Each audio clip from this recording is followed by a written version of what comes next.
2026 தேர்தலில் கூட்டணி ஆட்சிதான் அமையும் என்றும் அதில் தேமுதிக இடம்பெறும் என்றும் அக்கட்சியின் பொதுச் செயலாளர் பிரேமலதா நம்பிக்கை தெரிவித்துள்ளார். ஈரோடு மாவட்டம் பெருந்துறையில் தேமுதிக பொதுச் செயலாளர் பிரேமலதா பரப்புரை மேற்கொண்டார். அப்போது பேசிய அவர், விஜயகாந்த் பெயரை படத்தை பயன்படுத்தினால் விஜயகாந்த் ஆகிவிட முடியாது என்றார். இந்த வாட்டி நம்ம கூட்டணி அமைப்போம். தமிழ்நாட்டில் இருக்கிற எல்லா கட்சியும் நம்மளோட கூட்டணி வைக்க தயாராக இருக்கிறார்கள். எல்லா கட்சியும் பொதுவா நான் சொல்றேன்.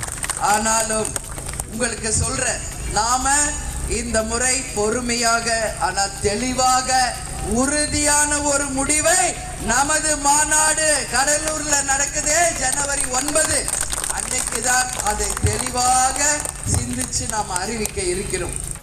தமிழ்நாட்டில் உள்ள அனைத்து கட்சிகளும் தேமுதிகவுடன் கூட்டணி வைக்க தயாராக இருப்பதாகவும் ஜனவரி 9 கடலூர் மாநாட்டில் கூட்டணி குறித்து அறிவிக்க இருப்பதாகவும் பிரேமலதா தெரிவித்துள்ளார்.